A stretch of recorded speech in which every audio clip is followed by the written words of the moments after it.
10 محرم الحرام میدان کربلا میں جب حضرت امام حسین علیہ السلام اور ان کے ساتھیوں کو فوج یزید نے بے رحمی سے شہید کر دیا تو عمر ابن سعد نے لشکر یزید سے مخاطب ہو کر کہا، اعلیٰ نسل کے گھوڑے تیار کیے جائیں۔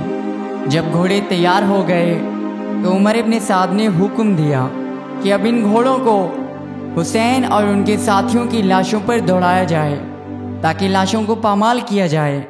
اس کے بعد فوج یزید نے گھوڑوں پر سوار ہو کر وہ گھوڑے شہداء کی لاشوں پر دوڑائے اور نواسۂ رسول حضرت امام حسین علیہ السلام اور ان کے ساتھیوں کی لاشوں کو گھوڑوں کے سموں سے پامال کیا۔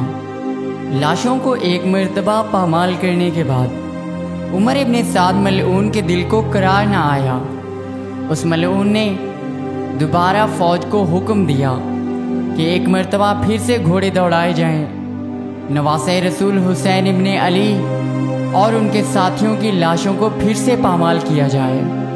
جب یہ بات بیویوں تک پہنچی کہ فوج یزید نواسۂ رسول حضرت امام حسین علیہ السلام اور ان کے ساتھیوں کی لاشوں کو پھر سے پامال کرنا چاہتی ہے تو جناب فضا نے بی بی زینب سلام اللہ علیہا سے عرض کیا، بی بی ایک روز میں سمندر میں محو سفر تھی کہ میری کشتی ٹوٹ گئی اور میں ایک جزیرے پر جا پہنچی۔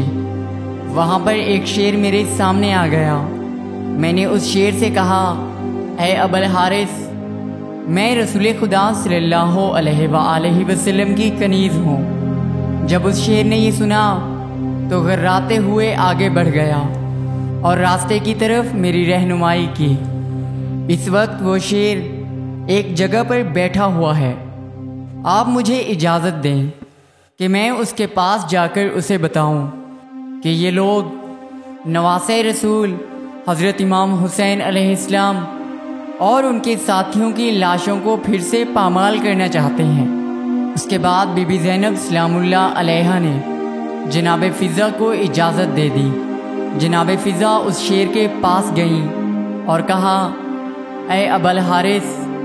یہ سن کر شیر نے اپنا سر اٹھایا۔ جناب فضا نے کہا، تمہیں معلوم ہے یہ لوگ نواسۂ رسول حضرت امام حسین علیہ السلام اور ان کے ساتھیوں کی لاشوں کو گھوڑوں کے سموں سے پامال کرنا چاہتے ہیں۔ یہ سن کر شیر اس جگہ پہنچا جہاں نواسۂ رسول حضرت امام حسین علیہ السلام کی لاش پڑی تھی۔ لاش پر پہنچ کر اس شیر نے اپنے دونوں ہاتھوں سے حضرت امام حسین علیہ السلام کی لاش کو چھپا لیا۔ اس حیوان نے خون امام حسین علیہ السلام سے اپنی پیشانی کو رنگین کیا اور روتا رہا۔ جب فوج یزید کے سپاہی دوبارہ اپنے گھوڑوں پر سوار ہو کر نواسۂ رسول حضرت امام حسین علیہ السلام اور ان کے باوفا ساتھیوں کی لاشوں کو گھوڑوں کے سموں سے پامال کرنے کے لیے لاشوں کے قریب پہنچے تو فوج یزید نے اس شیر کو دیکھا جو لاشوں پر پہرا دے رہا تھا۔ ابا الحارث کو دیکھ کر یزیدی فوجی ڈر کے مارے وہاں سے بھاگ نکلے اور لاشوں کو پامال کرنے میں دوسری مرتبہ کامیاب نہ ہو سکے۔ عمر ابن سعد ملعون نے لشکر سے کہا، یہ شیر ایک فتنہ ہے، اسے جوش نہ دلاؤ اور واپس لوٹ جاؤ۔ اور اس ملعون نے لشکر کو تاکید کرتے ہوئے کہا، اس شیر کا ذکر کسی سے مت کرنا۔ اس کے بعد سب واپس لوٹ گئے اور اس طرح اس شیر نے ایک حیوان ہونے کے باوجود شہداء کی لاشوں کو دوسری مرتبہ پامال ہونے سے بچایا۔